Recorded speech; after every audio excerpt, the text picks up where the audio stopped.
In this video, we're going to talk about one of the most common and increasingly used economic incentives in order to drive sustainable management, the carbon offset.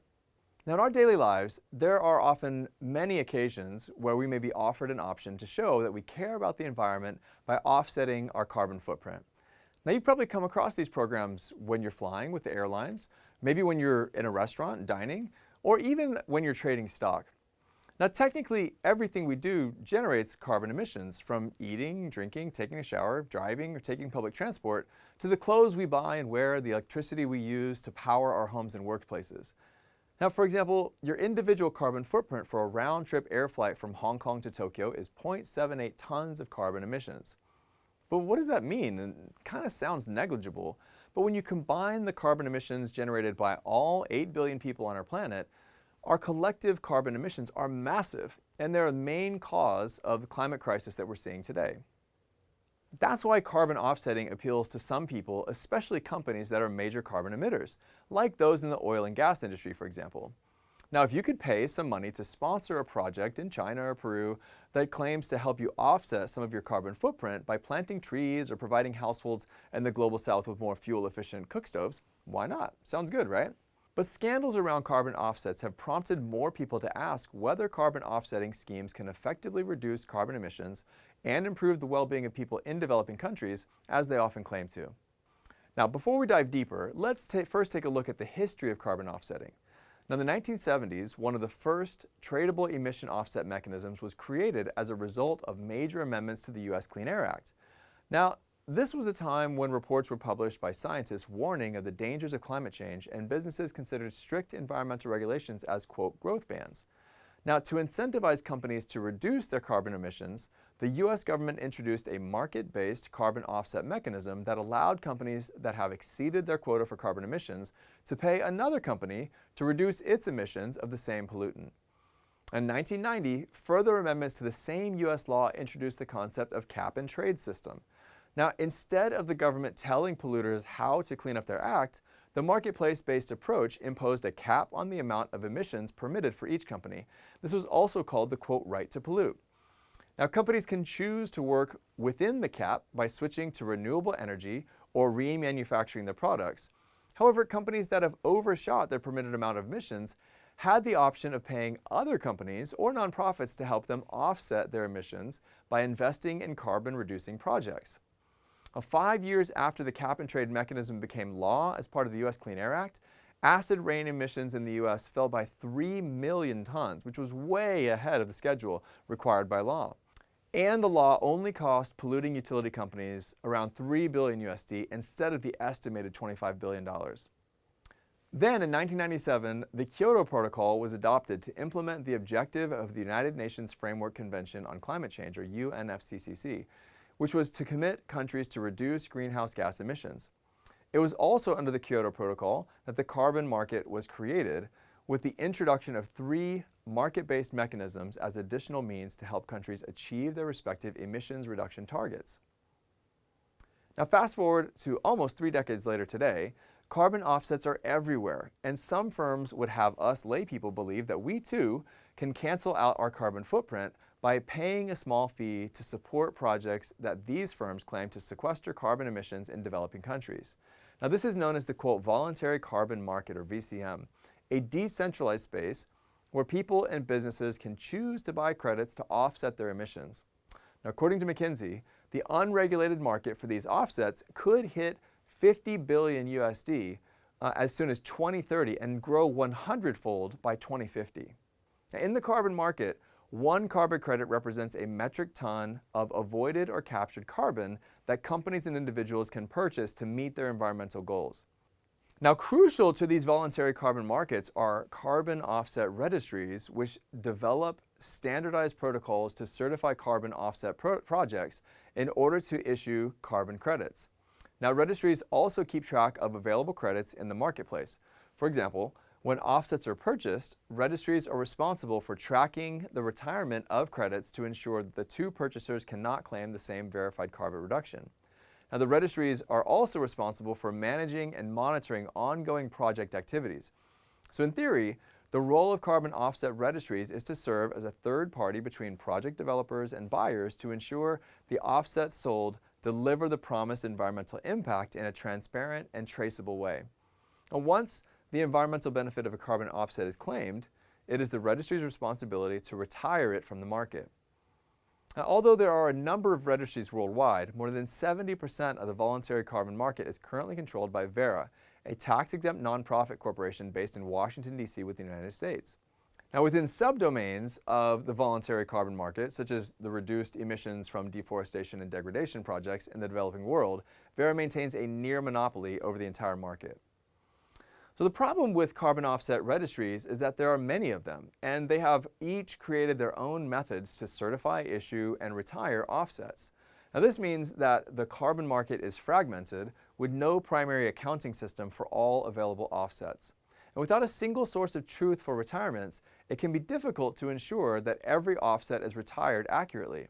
Additionally, the different standards and protocols used by different registries means that the extent of disclosure of specific document types, such as project design documents and project monitoring reports, varies across the four main voluntary carbon market registries that collectively issue the majority of the world's voluntary market carbon credits.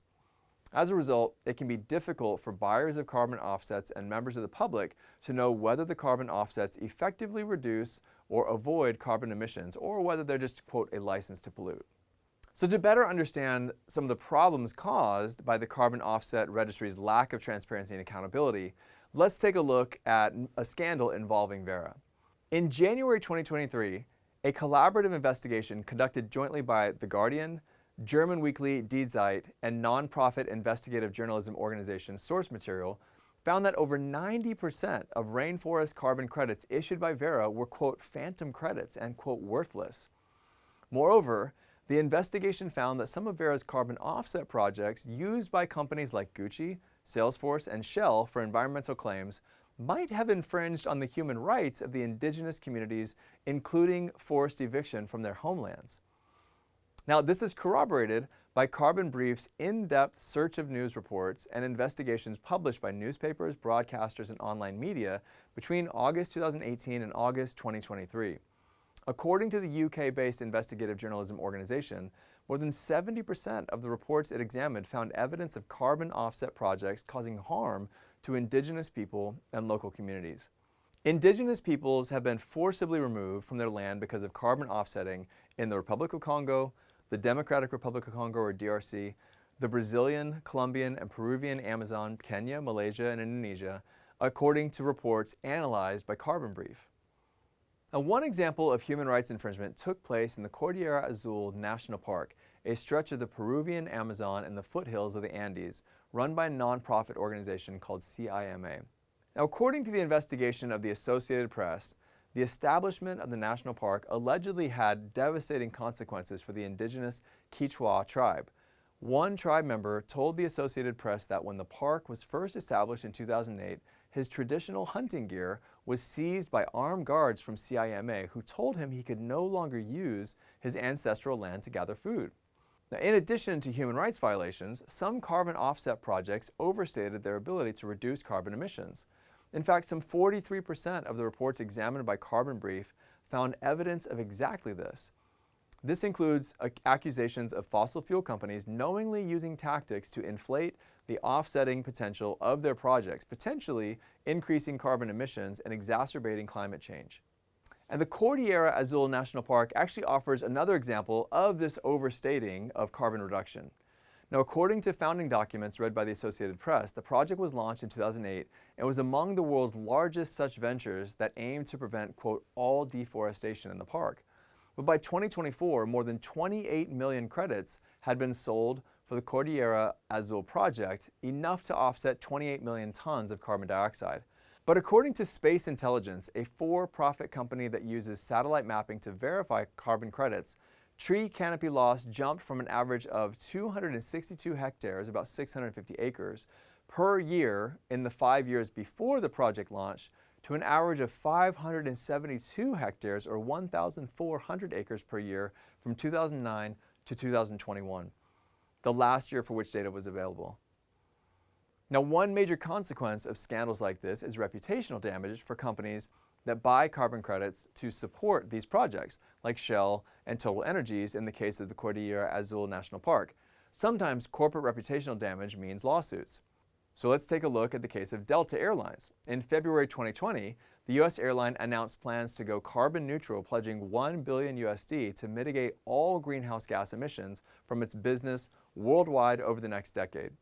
The plans included purchasing carbon credits generated from conserving rainforests, wetlands, and grasslands, along with decreasing the use of jet fuel and increasing plane efficiency. In 2023, Delta Airlines faced a class action lawsuit over its carbon neutrality claim. The plaintiff said that the claim was, quote, false and misleading because it relied on offsets that did little to mitigate global warming.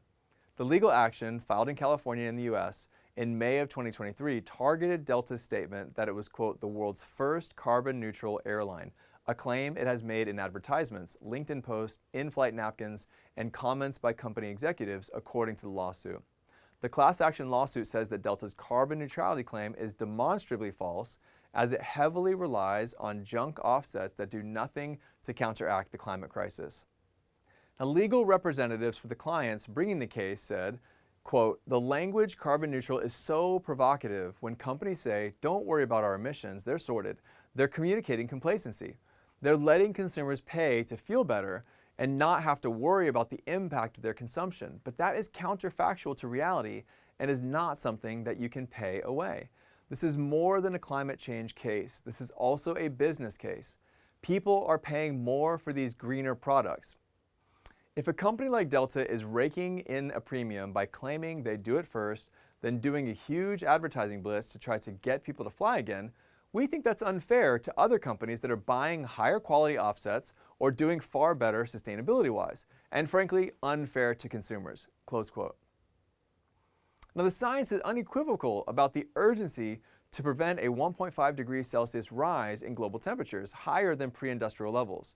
And with the heightened awareness of the dire consequences of climate inaction, companies are under increasing pressure from customers and other stakeholders to cut their carbon footprint. This is particularly true for big tech looking for ways to offset increased AI-linked emissions. For example, generating 1,000 images with a powerful AI model is responsible for roughly as much carbon dioxide as driving the equivalent of 4.1 miles in an average gasoline-powered car. Now, this explains why companies like Microsoft, Meta, and Google have all bought nature-based carbon removal credits from a Brazilian startup in 2024. The startup, called Mambach, claims to purchase degraded land from farmers and ranchers or partner with them to replant native species in the Amazon rainforest. And with AI energy demand expected to soar with increased application worldwide and economical solutions to drive down emissions yet to become widely available, tech companies falling short of important climate targets see carbon offset as a way to achieve their corporate climate goals. Okay, so what do you think? Obviously, we know there's a lot of provable benefits to using carbon offsets and carbon markets, but also there's a lot of room for greenwashing and deception around this space as well. Do you think third-party due diligence and assurance of transparency and accountability of carbon offset projects make the voluntary carbon market mechanism work more effectively? So how can we prevent dishonest and egregious practices by these registries? Should registries with problematic governance be trusted to help companies achieve ESG goals? Or perhaps more fundamentally speaking, is carbon offset really a solution to carbon reduction? What do you think?